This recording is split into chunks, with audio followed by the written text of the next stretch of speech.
Hey, I'm Claire. And I'm Janice. And this is The X-Files, a podcast about breakups, broken hearts, and moving on. We are breakup coaches here to help you beat your breakup, Heal your broken heart, and move on to an amazing, abundant life.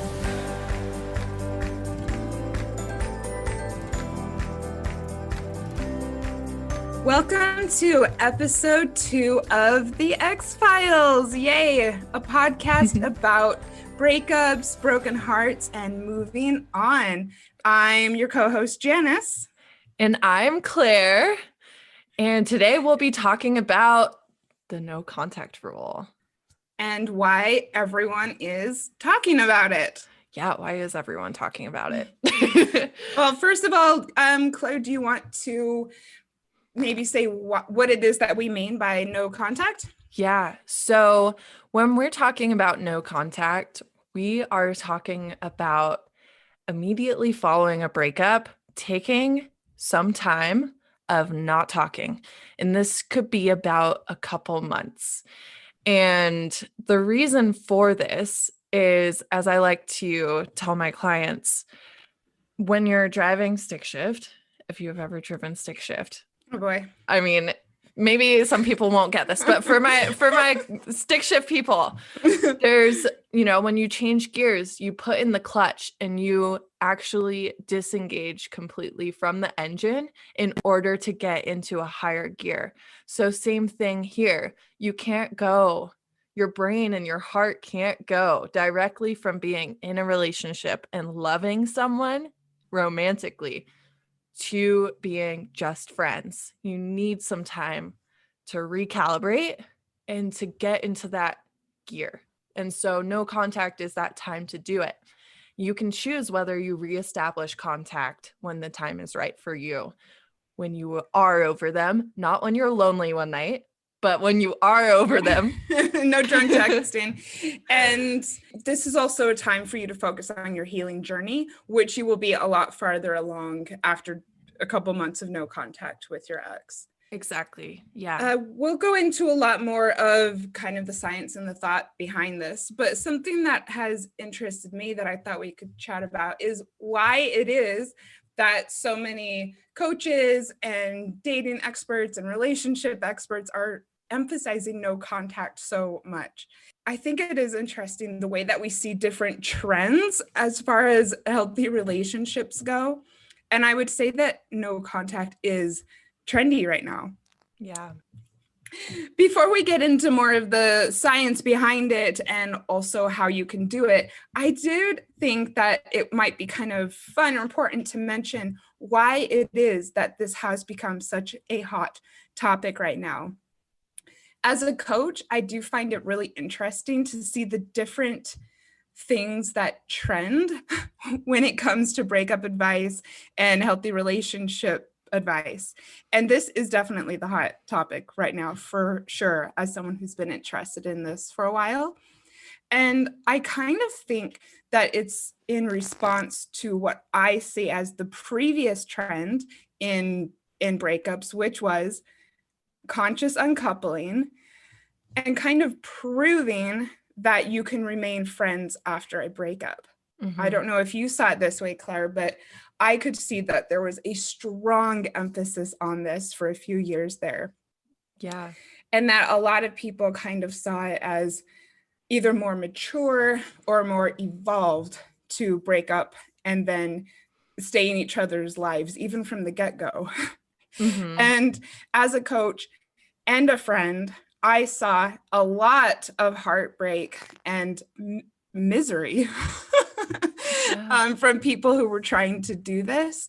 And so I think that a lot of coaches and individuals just kind of realized that it just didn't work as well as some people would hope.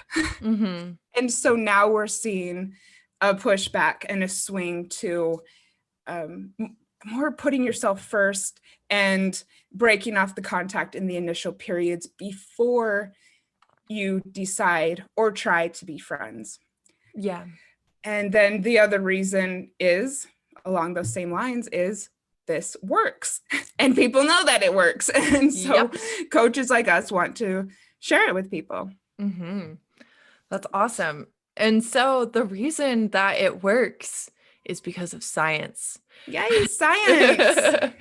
Go for it. So, yeah, when you break up, your brain actually has to rewire itself. And there's various studies on this, but we can just link those in our social media and stuff like that. I'm not going to read you a link, www.journals.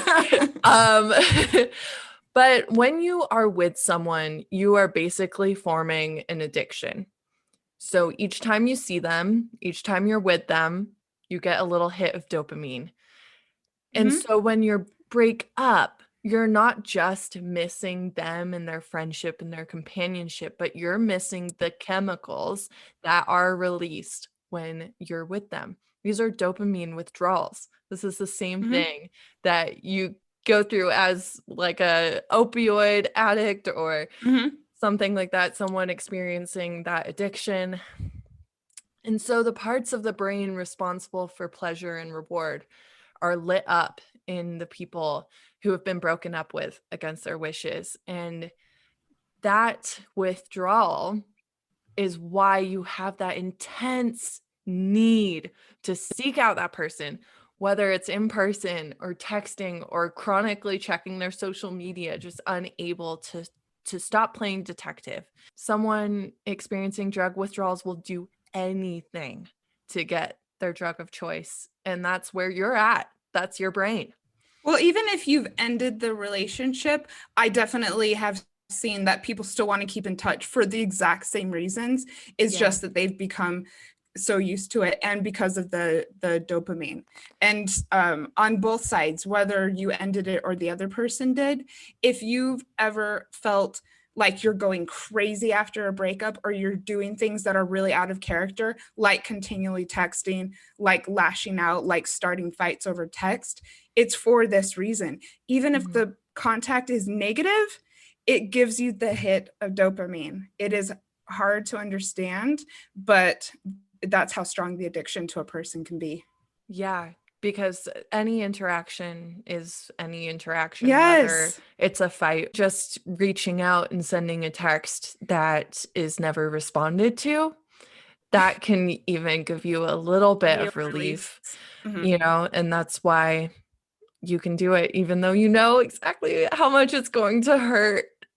And yeah, I appreciate you jumping in there, because I think when you break up with someone, you can have the best reasons and still have a lot of emotional fallout afterwards, and have those moments where you're like, I need to talk to them. I just don't, you know, like I was so strong and now what's happening to me? So, yeah, as you can imagine, continuing to use a drug or to reach out continues the addiction. So when you're trying to beat an addiction, you can go cold turkey, which is hard, or you can wean yourself off. And I like to help my clients by saying, hey, let's set some doable goals to wean yourself off. So we're going to go 5 days without checking his social media. End of the 5 days, you can check it. That's great. One look is not going to hurt that progress. You still went 5 days of rewiring your brain. Then the next time we go 6 days. And so it helps because there's an end in sight, and they know, okay, cool, I'll be able to catch up on everything they've done when I cyber stalk them in 5 days. But your brain is healing, your pathways are changing, and it'll get easier and easier to the point where you don't need to have an end in sight in order to stay true. Well, even with drugs, certain drugs, I think that they, you know, doctors help their patients wean off of them because going cold turkey can be so hard. I think also that what you've demonstrated is also why it's so important to have accountability and to have someone from the outside who you can both talk to about this and who can, like I said, hold you accountable for your commitment. Oh, so on accountability, what you said about having someone that you talk to is huge. If you just have a goal in mind, your chances of succeeding in that goal is 5%. But if you enlist the help of someone else and you tell them about it, it's 65%. But if you set up recurring meetings, check-ins with that person, like a coach. Yay, coaching. Yeah, it's 95% Oh, brilliant. chance of achieving your goal. I just wanted to share that. I think it's from the Association of Talent Development is their new name. Oh, thank you for the source. Yes. It's official. And Claire and I are always available for anyone who wants to talk about what that actually looks like. Science aside, I just wanted to talk about how habit forming it is to have someone in your life. Regardless of what the thing that you're used to having in your life is, whether it be morning coffee, your afternoon crack, a certain salad every day, or a partner, your body gets used to a routine.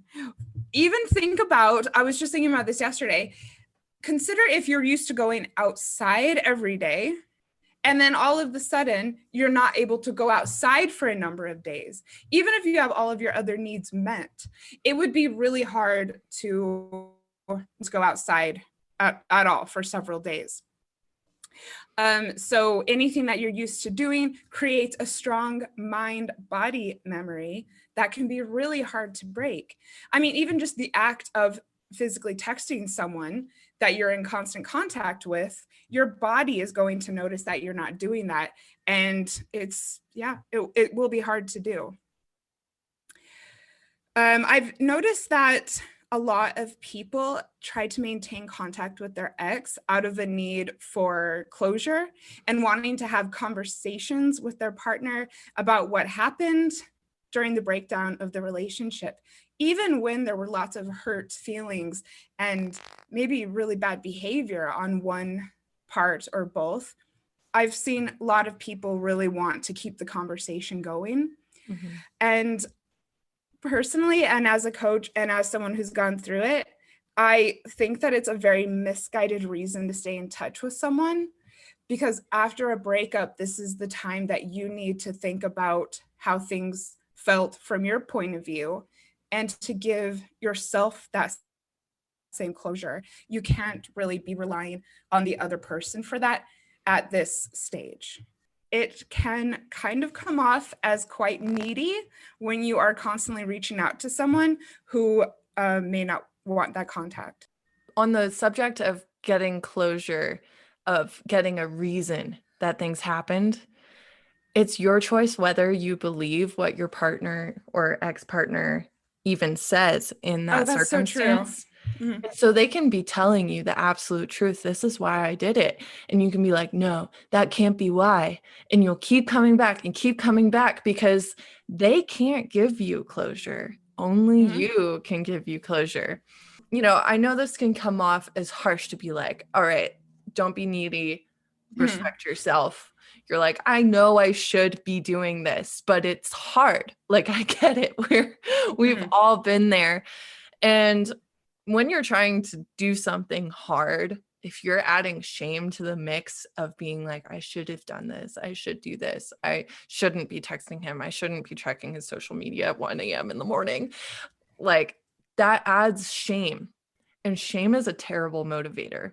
Mm-hmm. Shame actually decreases your chances of doing the thing that you think you should be doing. And why is that, do you think?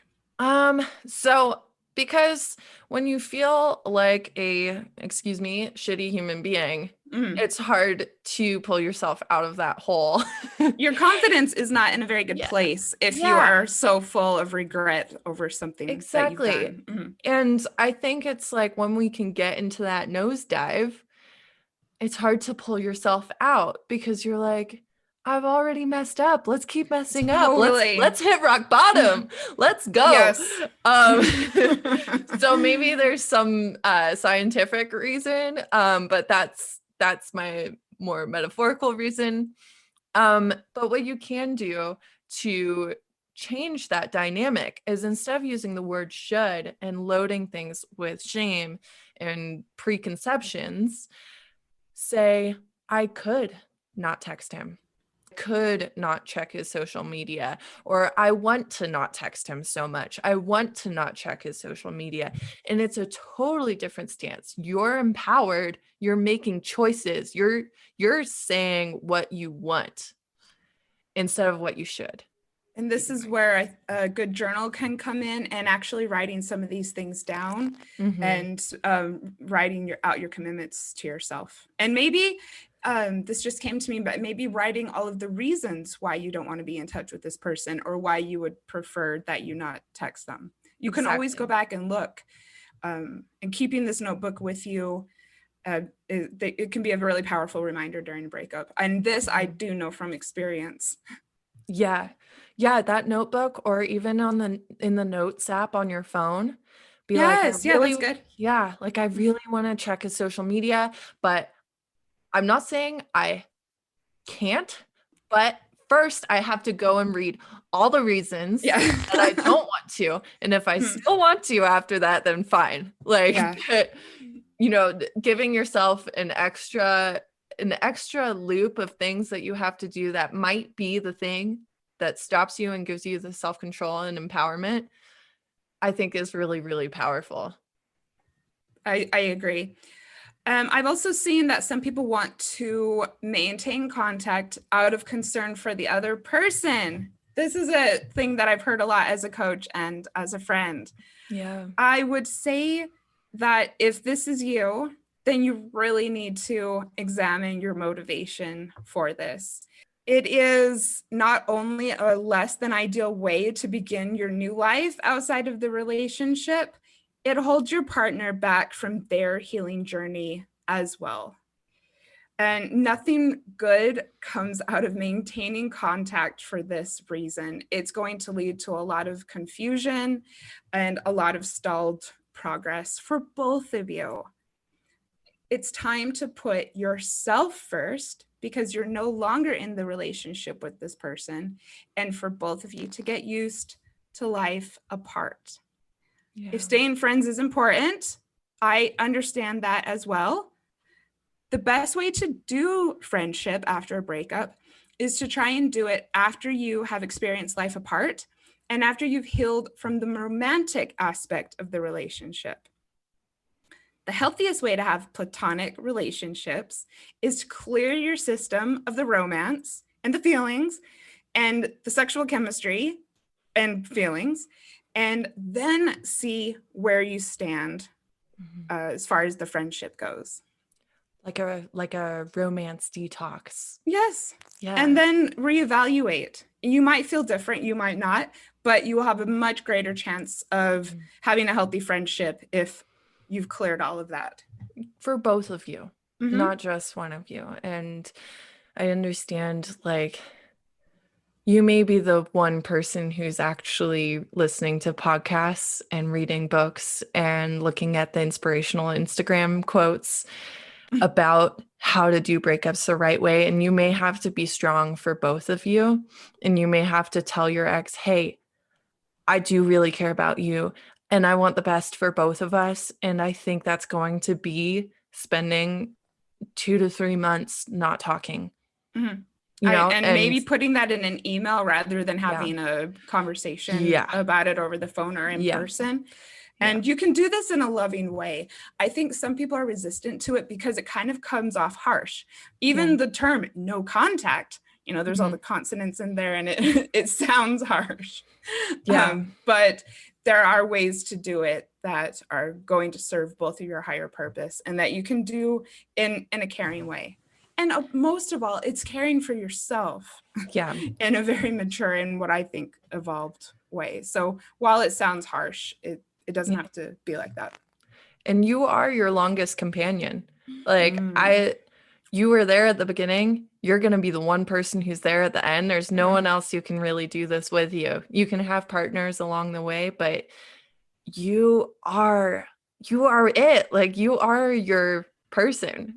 You have to be with yourself for the rest of your life. So you can put yourself first. Show up for yourself. Yep. Show up for yourself. Yeah. It's not selfish. It's life. And you would hope that your partner would do what was best for them as well, too. Mm-hmm. So, yeah. Anyways, so there are some things you can do to help no contact do its job. And we're just gonna so how does this actually work? How does this actually work? How do you stick to your guns? Or you're not guns. We're pacifists. Yeah. How do you not take any action? Exactly. How do you do nothing? So step 1, exercise. I know there are some people who are gonna be like, girl, I will cut you. Don't do that. Don't tell me to exercise. But if you want to biohack your brain, do a workout, because it's literally, you are releasing those feel-good hormones in your brain. So those same chemicals that are released when you get a cuddle with a man or whoever, like for me, it would be a man. You can get those through exercise. And yeah, it'll be hard to do at first, especially when you're heartbroken, and be gentle. You will not be able to go as hard as you usually can, but I give it 5 minutes, give it 10 minutes. I guarantee you'll start feeling better. You get those endorphins, you'll get the dopamine. It can also be a social activity. You can start branching out, like join the new gym. You could like do something like group fitness related. I know it's hard right now with the pandemic, but we are trying to make this an evergreen episode. And so, you can still be social with like Zoom workouts right now. Well, and what I recommend in my coaching program is just committing to 3 walks a week, getting outside and walking around the block, walking around your neighborhood. Start with that. That's easy to do regardless of how you feel or how fit you feel. You can probably at least do that. Yeah, exactly. Just 3 walks. You're also getting outside, which is really nice. Yes, and we will talk a lot about both of those things, I think, because I'm very passionate about walks and nature during breakups. So the next thing you can do is get yourself a breakup trophy. I lived in Australia for a number of years, and so I'm a really big fan of a woman named Zoe Foster Blake, and she wrote a book called Breakup Boss. And she does a whole thing about deciding what your trophy will be that you'll get yourself after you successfully go no contact. So it could be, for instance, a new chair for your home office. You could take yourself shopping. You could get yourself a new bed set. Take yourself on a solo road trip. Something that you'll do at the end of maybe the first 2 weeks of no contact, maybe after a month of no contact, something that you can look forward to and reward yourself for. So the next thing you can do is something with a fancy name, negative reappraisal strategy. But basically, this is where you make a list of all the bad things about the relationship. And it may have seemed perfect to you, but I guarantee there are little things you can write down that did bother you. And I also like to remind my clients that if something wasn't good for one person, there's no way it was good for both of you. So there had to be something. And so dig deep and be like, I didn't like how I always had to do the dishes, or I didn't like how he couldn't tell when I was mad, or something like that. And it could be things that are much worse than that. But I think the people who typically have trouble with this are the ones who are like, it was perfect. I don't know why it ended. How can I write the things that were bad about it? There were. Make a list, girl. Yeah. Make a list. Keep it on your phone or keep it with you. And that can also help you stay off the social media too, because like when you feel like checking it, read through that list, read through your reasons you don't want to check, and read through the negative parts of the relationship. Because after a relationship ends, we have a tendency as humans across the board to really only remember the good stuff. Mhm. And we have to consciously remind ourselves, hey, it wasn't all perfect. Don't put this person on a pedestal. Yep. Saying goodbye is hard. And so when you're saying goodbye to someone, I think it is easy during that time to think of the good times and how you felt when you were happy. Mm-hmm. And I've done it for sure. It's really easy to throw out memories about the fights and little things that they did that bothered you.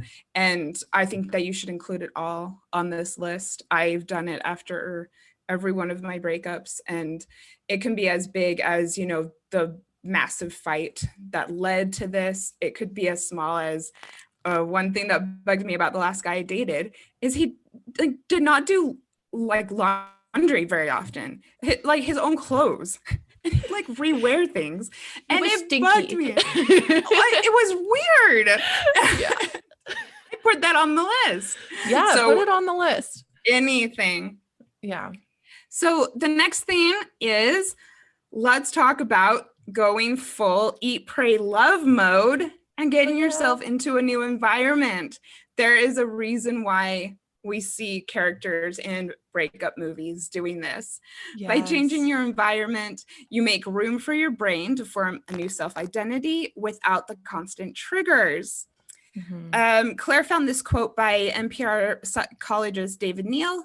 People, when they perform a behavior a lot, especially in the same environment, same sort of physical setting, outsource the control of the behavior to the environment. He goes on to say that approximately 45% of what we do every day is the same environment and is repeated. This is exactly what I was saying earlier about the fact that these are just habits that your mind and body have. Yes. Yeah. It might be hard right now during coronavirus, and we are not advocates for people traveling. We're stay home girls. But maybe there's something else that you can do to change your environment. Maybe putting things away that remind you of this person. Like we said, getting outdoors more often, redecorate, rearrange things, enjoy having your own space. Get new creative. What? Get some new sheets. I agree. Get creative, and maybe you can use the trip later on for your breakup trophy. Yes. It all comes together. It does.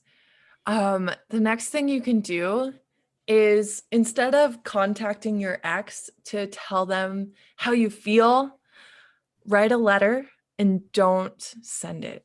Don't send it. Just tuck it away, or extra bonus points if you burn it.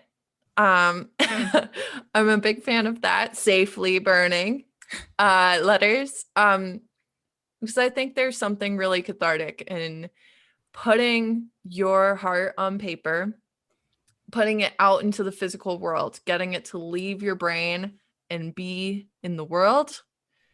And he doesn't have to receive it. That act in itself is enough. And then symbolically destroying it with fire. I like that. I like the side of you. It's very cathartic. And it goes back to what we were saying earlier about the closure. Sometimes you feel like there might be things that are unsaid that you want to get out there, or you want to zing them, or maybe you had a disagreement or a fight and you felt like in the heat of the moment you weren't able to articulate what you wanted to say to the person. Mm-hmm. And you can start the letter out with, what I never got to say to you was, and just pour your heart out.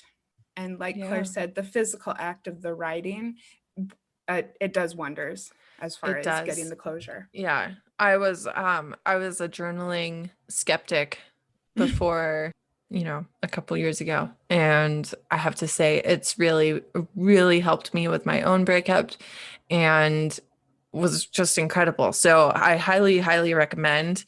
It can be very, very helpful. at any stage of the relationship too. Mhm. You might find that even after the initial period ends, and I've gone through this, I must have gone a year without talking to one of my exes. And then all of a sudden, some other things were going bad in my life. And I started thinking about him again and wanting to be in touch. And the letter writing was useful to me. Mhm. So let's talk about how to restrict this person from your phone primarily, which I think is probably what people struggle with the most, right? Mhm. So we're going to just talk about some practical aspects of how to do this. First of all, you can, if you're not ready to delete the number, you can always change the name of this person on your phone. This is very basic breakup advice, but it's also very useful.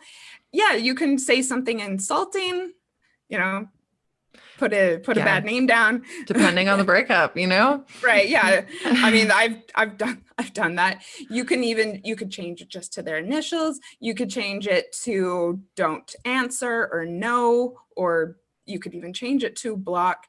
Just something that will help, again, with the rewiring of when you see that, you won't be seeing the person's name, but maybe some type of message that will help you avoid reaching out because it reminds you of your goal. Mm-hmm. Yeah, you can also mute them on social media accounts if you're not ready to like fully unfollow or fully block. You're like, hey, you know, maybe in several months we'll be in a better place. But having them pop up when you're not emotionally prepared to see something that reminds you of them, you know, we're already surrounded by enough that's going to remind us of them. We don't need a notification like, oh, this person just posted. You should go have a look. It was like, Agreed. thanks, Instagram, you jerk. Right. And mute, you can turning off the notifications from their text messages as well is something you can do for the same reason. You know, if you're in a good mood and sitting in the middle of your day working and you're in the initial stages of a breakup, having the ding on the phone and seeing the message come up is really the last thing you need. I kind of have a rule with generally negative people in my life that I have the notifications turned off and, you know, check a couple times a day or just when I'm more in that headspace. Yeah. Yeah. And I remember with my ex-fiance, I just Facebook being so cruel because we changed our relationship status. We went from engaged to no longer friends. Oh. And Facebook has the audacity to suggest that I become friends with him literally every time I log in. So I eventually was like, whatever the button is that's like, I'm not interested in this person. Because if you do eventually become friends again, you can go into the search bar and search for them. You do not need your suggestions. So I just wanted to share that was actually a thing that happened for me. On that thread, Facebook, Snapchat both have this thing, memories. I think they call it something different in each place, but where they're like, hey, you posted this 5 years ago, have a look. And it just pops up. And that can be really hard to see pictures from the good times, you know? And so you can disable those before it happens to you. And so, you know, go in, disable those memories. You can always re-enable them in the future if you wanted to. I think that this is a good idea that I actually didn't really even think of before you brought it up, Claire. And I think this is really good because I do not necessarily think that it is that helpful or very healing at all to go into the social media apps and delete all of the pictures of you and your ex. If you were together a long time, you might have a lot of photographs from even happy things that you did together, and going through and having to delete all of those, I actually think could be harmful during a breakup. And so disabling the memories or somehow preventing the different photos from popping up when you're not expecting it, I think that's really smart. Yeah. From my 5-year relationship, I did go through and archive my Instagram photos that were of like the two of us or featured him.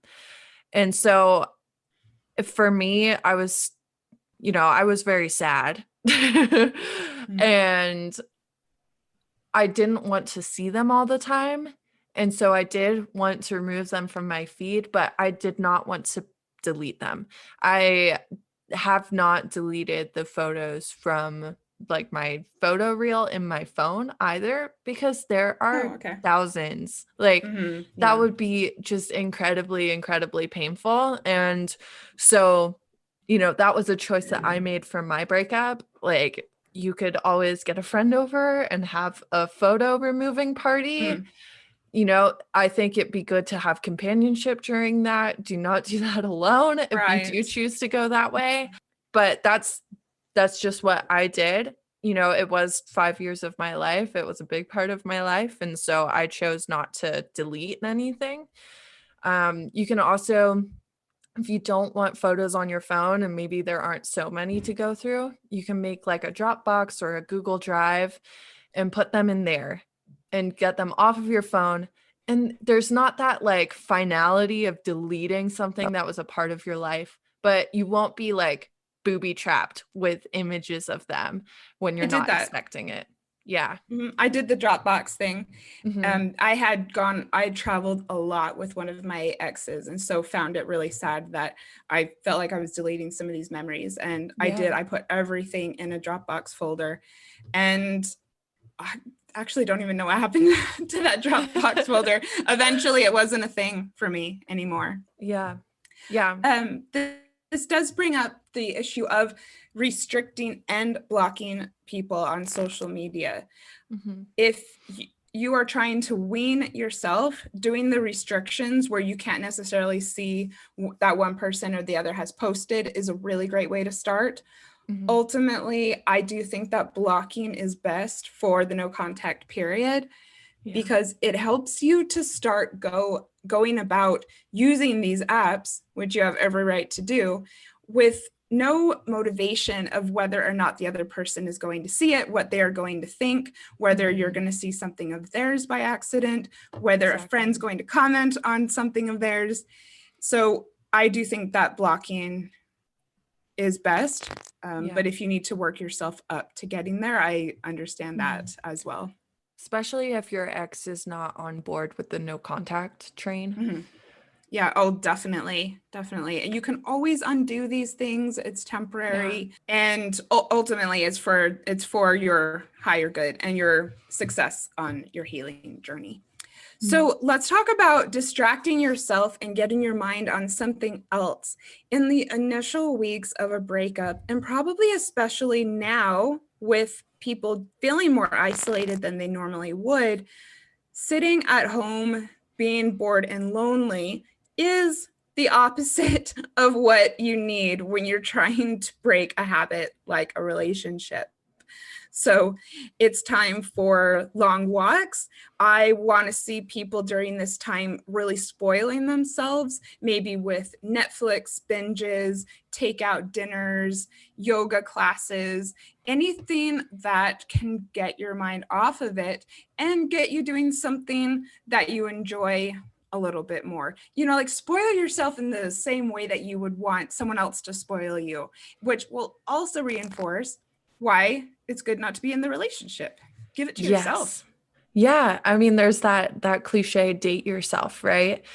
But the thing is that's so true, because when we're in a relationship, there is a lot of compromise and we're happy to do it. There's no, a lot of the time we're happy to do it.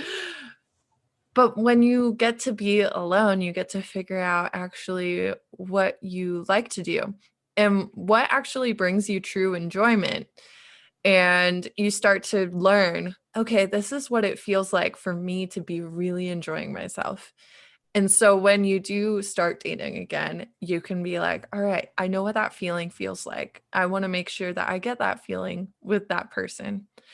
I do want to just say, like, distraction can become a crutch. Like, we're not saying that you should avoid your feelings or that No This is the overdoing it only with way. the alcohol. Yeah. I'm not. Don't numb so much. Like, I have seen some destructive shit Yeah. take place during Yeah. this initial couple weeks to a month with people over drinking, overeating, sleeping around, doing harmful things to numb.